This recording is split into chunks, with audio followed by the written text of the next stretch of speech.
നാട്ടിൽ ഈ ദുരിതാശ്വാസ ക്യാമ്പിലൊക്കെ പോകുമ്പോൾ പാട്ടൊക്കെ ബ്ലാങ്കറ്റും ഒക്കെ ആയിട്ട് ഞങ്ങളിങ്ങനെ പൊക്കോണ്ടിരിക്കുകയാണ്. പോകുന്നത് വെള്ളത്തിൽ തീ കത്തുന്ന കണ്ടല്ലോ, വെള്ളത്തിൽ തീ കത്തുന്ന കാണിക്കാം. അതുമായിട്ട് ബന്ധപ്പെട്ട കാര്യങ്ങൾ ഞാൻ പറയാം. കമ പ്രത്യേകതയുള്ള ട്രീ ആണ്. ഈ ട്രീയുടെ മുകളിൽ നിന്ന് താഴെ വരെ അതിൻ്റെ ഓരോ വസ്തുക്കളും ഓരോ രാജ്യങ്ങളിൽ നിന്നുള്ള ബിൽഡിംഗ്. ഇത് സെനറ്റ് ഓഫ് കാനഡ ആവുന്നതിന് മുമ്പ് ഇതെന്തായിരുന്നു ബിൽഡിംഗ് എന്ന് ആർക്കെല്ലാം പറയാൻ പറ്റും? Office of prime minister and private council. ഇപ്പം നമ്മളിങ്ങനെ ഹൈവേയിൽ ഇങ്ങനെ പൊക്കോണ്ടിരിക്കുകയാണ്. ഓൾമോസ്റ്റ് ഒരു 350 കിലോമീറ്റേഴ്സ് അല്ലേ, 350 കിലോമീറ്റേഴ്സ് ഇങ്ങനെ നേരെ ഒരു സ്ട്രേറ്റ് ഹൈവേയിൽ കൂടെ ഇങ്ങനെ പൊക്കോണ്ടിരിക്കുകയാണ്. വെളിയിലത്തെ സീന് കാണിച്ചു തരാം. ഞാൻ കട്ട് ചെയ്ത് കാണിക്കേണ്ടി വരും. ഡ്രൈവറെ കണ്ടല്ലോ, ഇതാണ് വെളിയിലത്തെ സീന്. ആകെ മൂടൽ മഞ്ഞുകൊണ്ട് ഇങ്ങനെ കിടക്കുകയാണ്. ആകെ ഒരു ഫോഗി അറ്റ്മോസ്ഫിയർ ആണ്. ഇന്ന് ശരിക്കും പറഞ്ഞാൽ ഇന്നലെ ഇത് നല്ല മഴയായിരുന്നു. അപ്പൊ ഞങ്ങൾ ഓർത്തു ഇനി മഴ ആയിരിക്കുമോ, മഴ വില്ലനാകുമോ അറിയില്ല. അതെ, എന്തായാലും ഇപ്പൊ ഒരു ഫോഗി ആയിട്ട് ഇരിപ്പുണ്ട്. പുറകില് മാനി നല്ല ഉറക്കമാണ്. നാട്ടിൽ ഈ ദുരിതാശ്വാസ ക്യാമ്പിലൊക്കെ പോകുമ്പോൾ പാട്ടൊക്കെ ബ്ലാങ്കറ്റും ഒക്കെ ആയിട്ട് ഞങ്ങളിങ്ങനെ പൊക്കോണ്ടിരിക്കുകയാണ്.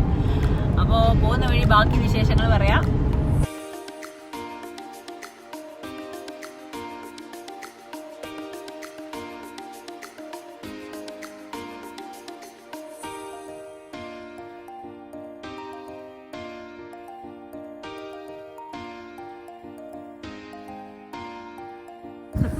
അങ്ങനെ നമ്മൾ ഓട്ടോവേയില് ആദ്യത്തെ സ്പോട്ടായിട്ടുള്ള നോട്രഡാം ബസിലിക്ക ചേർച്ച്, കത്തീഡ്രലാണോ ചേർച്ചാണോ എന്ന് അറിയത്തില്ല, കത്തീഡ്രലായിരിക്കും. ഇവിടുത്തെ ഏറ്റവും ഓൾഡസ്റ്റ് കത്തീഡ്രൽ എന്ന് എഴുതി വെച്ചിട്ടുണ്ട്. 1850s സ്റ്റാർട്ട് ചെയ്ത പള്ളിയാണ് ബസിലിക്ക നോട്രഡാം. Basilica Notre Dame. ഇതിന്റെ ഹൈലൈറ്റ് തന്നെ ഇതിന്റെ 2 ടവേഴ്സ് പോലെ നിൽക്കുന്ന ആ ഒരു ലുക്കാണ് കേട്ടോ. ഇതിന് തൊട്ട് കീഴിൽ നിന്ന് നമുക്ക് അത്ര ശരിക്കുള്ള വ്യൂ കിട്ടില്ല. കുറച്ചുകൂടെ പുറകിലോട്ട് പോയിട്ട് എടുക്കാം. പക്ഷെ അകത്ത് പള്ളിയിലൊന്ന് കയറിയിട്ട് ഒന്ന് പ്രാർത്ഥിച്ചിട്ടൊക്കെ വരാം. തൊട്ട് ഓപ്പോസിറ്റ് ഉള്ളത് ആർട്ട് ഗാലറി ആണെന്ന് തോന്നുന്നു. അവിടെ ഉണ്ട് കാണാൻ. നമ്മൾ ആദ്യം കാണിച്ച സ്പൈഡർമാൻ്റെ മുൻവശത്തുള്ളത്, അവിടെ ഒരു സ്പൈഡർമാൻ തലയും കുത്തിപ്പുണ്ട്. അതിൻ്റെ മുന്നിലുള്ളത് ആർട്ട് ഗാലറിയാണ്. ഇവിടെ ഒരുപാട് സാധനങ്ങൾ ചുറ്റുപാട് കാണാനുണ്ട് കേട്ടോ.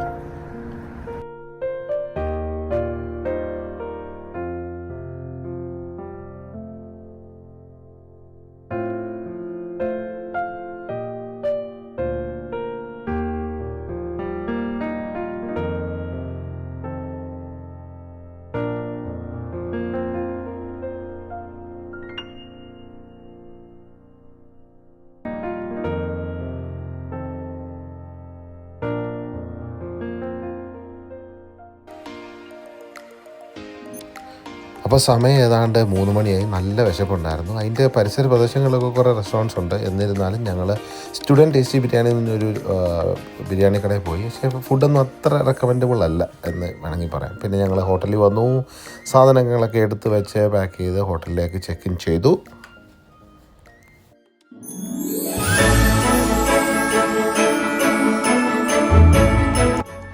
ഇതാണ് ഓട്ടോവയിലുള്ള magic of lights. Wesley Clover പാർക്കിൽ ഏതാണ്ട് ഒരു 2 കിലോമീറ്റർ ലോങ് ഡ്രൈവ് ത്രൂ കാറിലിരുന്ന് തന്നെ ആസ്വദിക്കാൻ പറ്റുന്ന ഓവർ 2 മില്യൺ ലൈറ്റ്സ് ഇങ്ങനെ ഇലുമിനേറ്റ് ചെയ്ത് വെച്ചിരിക്കുന്ന ഒരു അടിപൊളി എക്സ്പീരിയൻസ്. നമ്മൾ ടിക്കറ്റ്സ് അവിടെ ചെന്നെടുത്താലും മതി, അല്ലെങ്കിൽ ഓൺലൈനിലും ടിക്കറ്റ്സ് അവൈലബിൾ ആണ്. ഇങ്ങനെ കണ്ടുപോകാൻ പറ്റിയ ഒരു അടിപൊളി എക്സ്പീരിയൻസ് ആയിരുന്നു കേട്ടോ.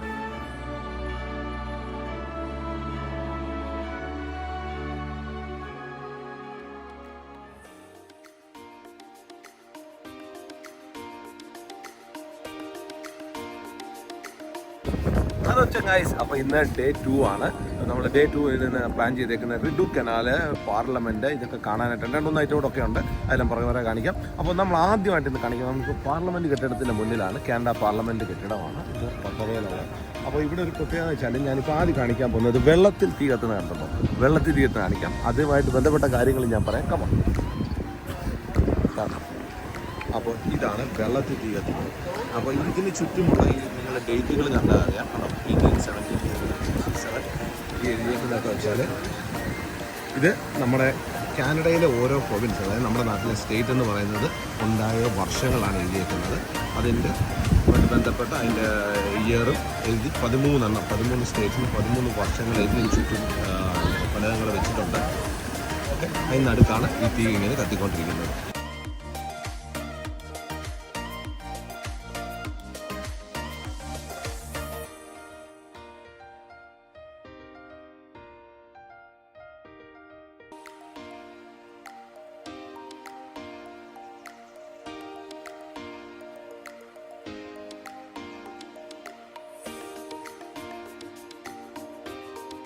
നമ്മളിപ്പോൾ ഇവിടെ നിന്നിട്ട് ഒരു പിടിയും കിട്ടുന്നില്ലേ, അന്തവും കുന്തവും ഇല്ലാതെ നിൽക്കുക. ആകെ 4 ബിൽഡിംഗ് ഉണ്ട്. ഇതിൻ്റെ ഏത് ഭാഗത്ത് പോകണമെന്ന് അറിയാൻ പാടില്ല നിൽക്കുകയായിരുന്നു. പക്ഷേ ഒരാളോട് ചോദിച്ചപ്പോൾ പറഞ്ഞു ഇതാണ് വിസിറ്റർ എൻട്രൻസ് എന്ന് പറയുന്നത്. ശരിക്കും അവർ അങ്ങനെ ഒരു സൈൻ ബോർഡ്സ് ഒന്നും ശരിക്കും വെച്ചിട്ടില്ല.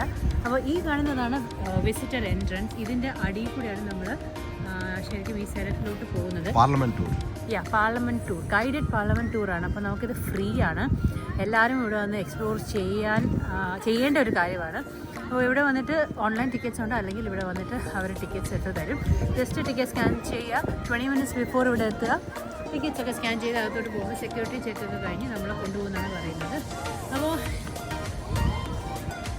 ഇതൊക്കെ തന്നെയാണ്.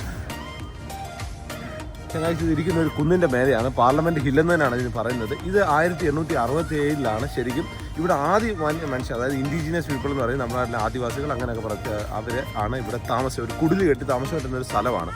ഈ ഒട്ടാവ റിവറാണ് ഈ കാണുന്നത്. ഇതിൻ്റെ സൈഡിലാണ് അവർ കുടിൽ കെട്ടി താമസം കിട്ടുന്നത്. അത് കഴിഞ്ഞിട്ട് 1867 രാജ്ഞി, അതായത് നമ്മുടെ ബ്രിട്ടീഷ് റോയൽ ഫാമിലിയാണ് ഇതിനെ ഒരു പാർലമെൻ്റ് ആക്കി എടുത്തത്. ഇവിടെ ഈ പാർലമെൻറ്റ് കെട്ടിടങ്ങളിലെല്ലാം വന്നതും അതിന് ശേഷമാണ്. ഇപ്പോഴും ഇതിൻ്റെ റിനോവേഷൻസ് ഒക്കെ നടന്നുകൊണ്ടിരിക്കുകയാണ്. ഗംഭീര ബിൽഡിങ്ങാണ്. കാരണം ഇവർ പ്രത്യേകം പറയേണ്ട കാര്യം ഇവരുടെ ഹെറിറ്റേജ്, അതായത് പഴയകാല കാര്യങ്ങൾ അതുപോലെ സൂക്ഷിക്കുന്നുണ്ടെന്നുള്ള. ഉദാഹരണം പറഞ്ഞാൽ ഇതിനകത്തൊരു പെയിൻറ്റിംഗ് ഉണ്ടായിരുന്നു, ഒരു ഭിത്തിയിലൊരു പെയിൻറ്റിംഗ് ഉണ്ടായിരുന്നു. അതിൻ്റെ റിനോവേഷൻ്റെ സമയത്ത് അവർ ആ ഭിത്തി അങ്ങനെ ചെത്തിയെടുത്ത്, അതായത് ഒരു ഭിത്തി ചെത്തിയെടുത്ത് റോൾ ചെയ്ത് അവരത് വീണ്ടും പണിത് കഴിഞ്ഞപ്പോൾ അത് അങ്ങനെ തന്നെ പിടിപ്പിക്കുകയുണ്ടായി. അങ്ങനെ അടിപൊളിയായിട്ടാണ് ഇത് സംരക്ഷിച്ചേക്കുന്നത്. അത് നമ്മൾ കണ്ടുപിടിക്കും. നമ്മുടെ നാട്ടിൽ പ്രത്യേകം നമ്മൾ കാണേണ്ട ഒരു കാര്യമാണ്.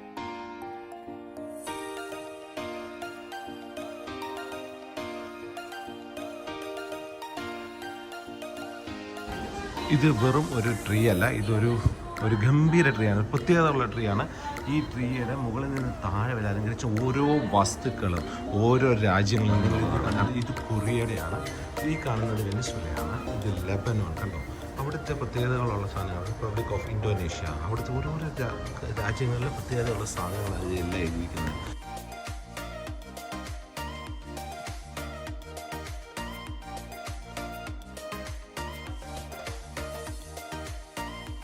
അപ്പോൾ പുറകെ കാണുന്ന ഈ ബിൽഡിംഗ് ആണ് പാർലമെൻറ്റ് ബിൽഡിങ്.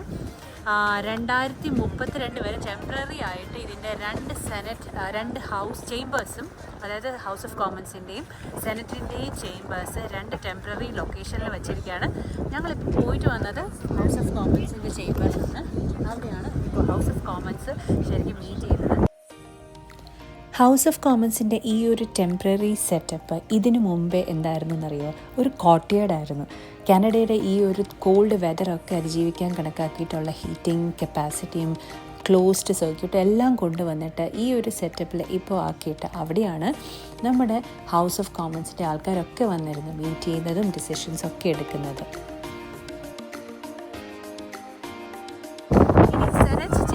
പറയുന്നത് കുറച്ച് ദൂരം നടന്ന് അപ്പുറത്തോട്ടാണ്. അതിനി 2032 ഈ ബിൽഡിങ്ങിൻ്റെ പണി തീരുമ്പോഴത്തേന് എല്ലാവരും കൂടെ ഇവിടെ ഇനി ആര് മീറ്റ് ചെയ്യാൻ പോകുന്നത്.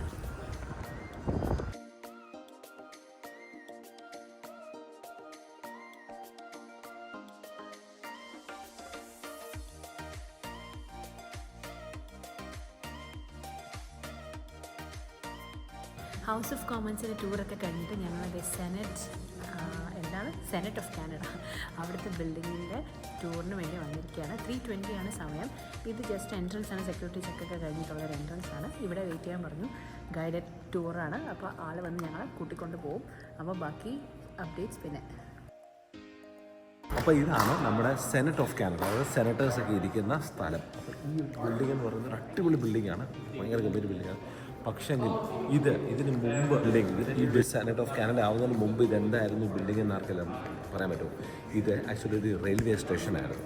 നമ്മൾ കാണുന്ന നേരെ ഈ സ്റ്റെപ്പ് ഇറങ്ങിപ്പോയി ആ ദൂരെ കാണുന്ന ഗ്ലാസ്സില്ലേ, ആ ഗ്ലാസിൻ്റെ അവിടെ എന്ന് പറയുന്നത് ട്രെയിൻ പോയിക്കൊണ്ടിരുന്ന പാളമാണ് അതിനപ്പുറം. ഇപ്പോൾ അതിവിടെ സെനറ്റേഴ്സ് ഇരിക്കുന്ന ഒരു സ്ഥലമാണ്. സെനറ്റ് ഓഫ് കാനഡ ആക്കിയിരിക്കുകയാണ്. നല്ല ചെയ്യുകയാണ്. അതായത് 1912 മുതൽ 44 വർഷം 1912 മുതൽ 44 വർഷം റെയിൽവേ സ്റ്റേഷനായിട്ട് പ്രവർത്തിച്ചുകൊണ്ടിരുന്ന സ്ഥലമാണ്. ഇവിടുന്ന് USA ട്രെയിൻ ഉണ്ടായിരുന്നു, ബ്രിട്ടീഷുകാരുടെ കാലത്ത്.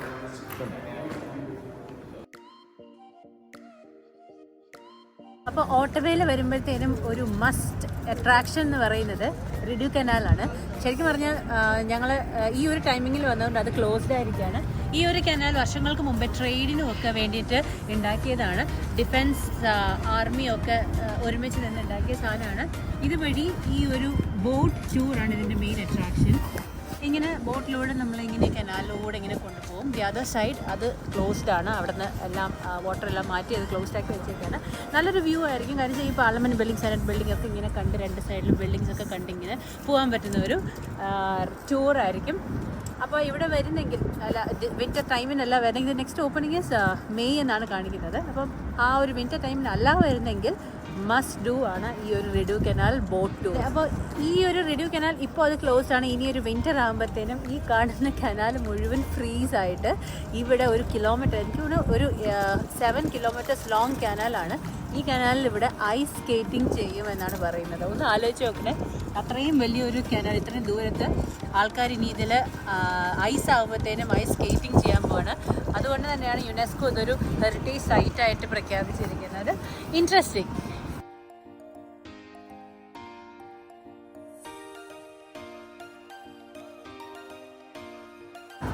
ഇതുവഴി ജസ്റ്റ് പാസ് ചെയ്തപ്പോഴാണ് ഒരു അടിപൊളി സംഭവം കണ്ടുപെട്ടത്.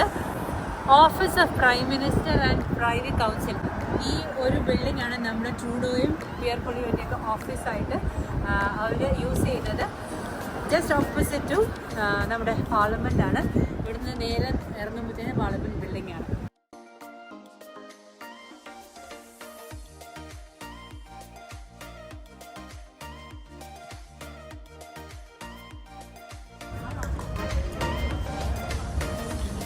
അപ്പോൾ ഇതാണ് ബൈവേർഡ് മാർക്കറ്റ്. അപ്പോൾ നമ്മുടെ പാർലമെൻറ്റിൻ്റെയൊക്കെ അടുത്താണ്. എല്ലാം ഒരു 1 കിലോമീറ്റർ സർക്കിളിലായിട്ടൊക്കെ വരും. പാർലമെൻറ്റൊക്കെ അടുത്തായിട്ട് വന്നിരുന്നത് ബൈവേർഡ് മാർക്കറ്റ് വന്നാൽ ഒരുപാട് ഫുഡ് കഴിക്കാനുള്ള ഓപ്ഷൻസും കാര്യങ്ങളൊക്കെ ഉണ്ട്. അത് നമ്മൾ ഗൂഗിൾ ചെയ്ത് മനസ്സിലാക്കി ഇങ്ങോട്ട് വന്നതാണ്. നോക്കാം നമുക്ക് എന്താണ് നല്ല ബെസ്റ്റ് ഓപ്ഷൻസ് കിട്ടുന്നതെന്ന് വെച്ചാൽ. അപ്പോൾ ബൈവേർഡ് മാർക്കറ്റിലൂടെ ഒരു അടിപൊളി ഈവനിങ് വോക്കൊക്കെ നടത്തി. അതിനൊരു 500 മീറ്റർ മാറി മസക്കലിൽ നിന്ന് ഇന്ത്യൻ റെസ്റ്റോറൻറ്റ് ഫുഡൊക്കെ കഴിച്ചു. തിരിച്ച് ഞങ്ങൾ റൂമിൽ വന്നു. നെക്സ്റ്റ് ഡേ ഒരു 11 മണിയൊക്കെ ആയപ്പോഴത്തേനും തിരിച്ച് ഞങ്ങളുടെ വീട്ടിലേക്ക്, ബ്രാംപ്ടണിലെ വീട്ടിലേക്ക് വന്നു. അടിപൊളി 2 days ഓട്ടോവ ട്രിപ്പായിരുന്നു.